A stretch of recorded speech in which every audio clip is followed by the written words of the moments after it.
నమస్కారం. Telangana disable welfare వాళ్ళు, వికలాంగుల సంక్షేమ శాఖ కార్యాలయం వాళ్ళు శారీరక వికలాంగులకు రెట్రోఫిటెడ్ మోటార్ సైకిల్ అంటే 3 చక్రాల మోటార్ బైక్ను ఫ్రీగా ఇవ్వడానికి నోటిఫికేషన్ను రిలీజ్ చేయడం అనేది జరిగింది. ఈ ఫ్రీగా ఇచ్చే మోటార్ బైక్ కోసము దరఖాస్తు చేసుకోవాలి అంటే ఖచ్చితంగా మీ దగ్గర ఉండవలసినటువంటి డాక్యుమెంట్స్ ఏంటి అన్న వివరాలను ఈ వీడియో ద్వారా మీకు తెలియజేస్తాను. ఈ వికలాంగులకు సంబంధించినటువంటి ఎలాంటి లేటెస్ట్ ఇన్ఫర్మేషన్ వచ్చినా కానీ ఆ విషయాలను అంతర్నేత్ర ఛానల్ ఉన్నట్టుగా మీకు తెలియజేస్తుంది. ఈ సమాచారం మీకు వెంటనే తెలియాలి అంటే తప్పకుండా అంతర్నేత్ర ఛానల్ను సబ్స్క్రైబ్ చేసుకోండి. ఇక విషయంలోకి వెళ్ళినట్లయితే ఇక్కడ మోటార్ సైకిల్ కోసము దరఖాస్తు చేసుకునే సందర్భంలో ఇప్పుడు నేను చెప్పే డాక్యుమెంట్స్ అనేవి ఖచ్చితంగా మీ దగ్గర ఉండాలి. వీటిని దరఖాస్తు సమయంలో అప్లోడ్ చేయవలసి ఉంటుంది. ముందుగా ఆధార్ కార్డు ఖచ్చితంగా మీ దగ్గర ఉండాలి. ఆధార్ కార్డును అప్లోడ్ చేయవలసి ఉంటుంది. ఆ తర్వాత వికలాంగులకు సంబంధించినటువంటి ధృవీకరణ పత్రము, సదరం సర్టిఫికేట్ మీ దగ్గర ఉండాలి. సదరం సర్టిఫికేట్ ఉంటేనే దాన్ని అప్లోడ్ చేస్తేనే మీరు అర్హులవుతారు. సదరం సర్టిఫికేట్ లేకుండా మా దగ్గర మాన్యువల్ సర్టిఫికేట్ ఉంది అని మీరు దరఖాస్తు చేసుకున్నట్లయితే మీ అప్లికేషన్ అనేది రిజెక్ట్ కావడం అనేది జరుగుతుంది.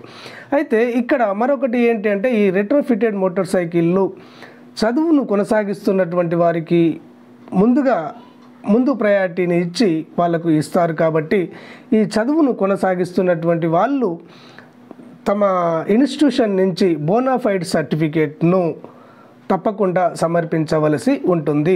అదేవిధంగా తాము చదువుకుంటున్నటువంటి చదువుకు సంబంధించినటువంటి క్వాలిఫికేషన్ సర్టిఫికేట్ను కూడా సమర్పించవలసి ఉంటుంది.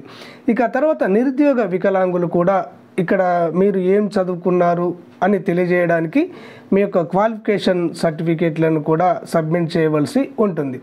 ఇక తర్వాత రెసిడెన్షియల్ సర్టిఫికేట్ అంటే నివాస ధృవీకరణ పత్రము, తహసీల్దార్ గారు ఇచ్చినటువంటి రెసిడెన్షియల్ సర్టిఫికేట్ కూడా మీ దగ్గర ఉండవలసినటువంటి అవసరం అనేది ఉంటుంది. ఒకవేళ రెసిడెన్షియల్ సర్టిఫికేట్ లేనట్లయితే మీ యొక్క నివాస ధృవీకరణ ప్రూఫ్గా ఇక్కడ రేషన్ కార్డును కూడా మీరు సబ్మిట్ చేయవచ్చు, ఆధార్ కార్డును కూడా సబ్మిట్ చేయవచ్చు, ఓటర్ ఐడి కార్డును కూడా మీరు సబ్మిట్ చేయవచ్చు. ఈ మూడింటితో పాటుగా ఇంకా ఏదైనా కానీ మీ చిరునామాను తెలియజేసేటువంటి నివాస ధృవీకరణ డాక్యుమెంట్ ఉన్నా కానీ దానిని కూడా సబ్మిట్ చేసే అవకాశం అనేది ఉంటుంది. ఇక రేషన్ కార్డును కూడా తప్పకుండా సమర్పించవలసి ఉంటుంది. రేషన్ కార్డు లేనటువంటి వారు కొంతమంది ఉంటారు కదా, వారు కూడా దరఖాస్తు చేసుకునే అవకాశం కల్పించారు. వారికి యాన్యువల్ ఇన్కమ్, ఆ సంవత్సరానికి సంబంధించినటువంటి ఆదాయ ధృవీకరణ పత్రము కలిగి ఉండాలి. రేషన్ కార్డు కలిగి ఉన్నటువంటి వారికి ఆదాయ ధృవీకరణ పత్రం అవసరం లేదు. రేషన్ కార్డు లేనటువంటి వారికి అవకాశాన్ని కల్పించడానికి ఆదాయ ధృవీకరణ పత్రం సమర్పించాలి అని చెప్పేసి ఇందులో పేర్కొనడం అనేది జరిగింది. ఆ తర్వాత ఏజ్ ప్రూఫ్ సర్టిఫికేట్, వయసు ధృవీకరణ కోసము మీరు ఎస్ఎస్సి మెమోను తప్పకుండా సమర్పించవలసి ఉంటుంది.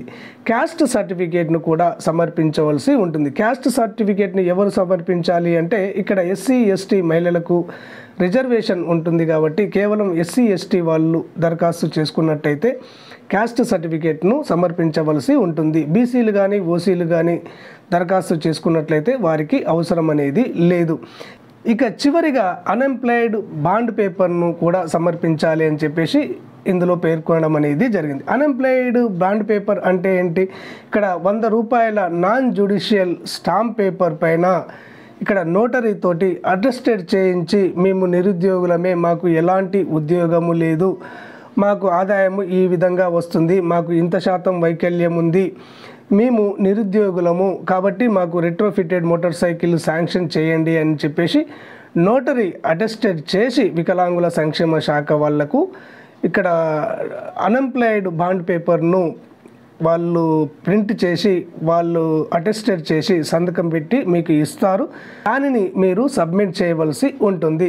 దీని గురించి పూర్తిగా మరొక వీడియోలో మీకు తెలియజేయడం అనేది జరుగుతుంది. ఓకే ఫ్రెండ్స్, క్లారిటీగా అర్థమైంది అనుకుంటున్నాను. ఇప్పుడు నేను చెప్పినటువంటి ఈ 8 డాక్యుమెంట్స్ మీ దగ్గర ఖచ్చితంగా ఉండాలి. ఇవి ఉన్నట్టయితేనే మీరు దరఖాస్తు చేసుకోగలుగుతారు. మీ దరఖాస్తు సక్సెస్ అవుతుంది. మీకు రెట్రోఫిటెడ్ వెహికల్ కోసము మీరు ఎంపిక కాగలుగుతారు అని చెప్పవచ్చు.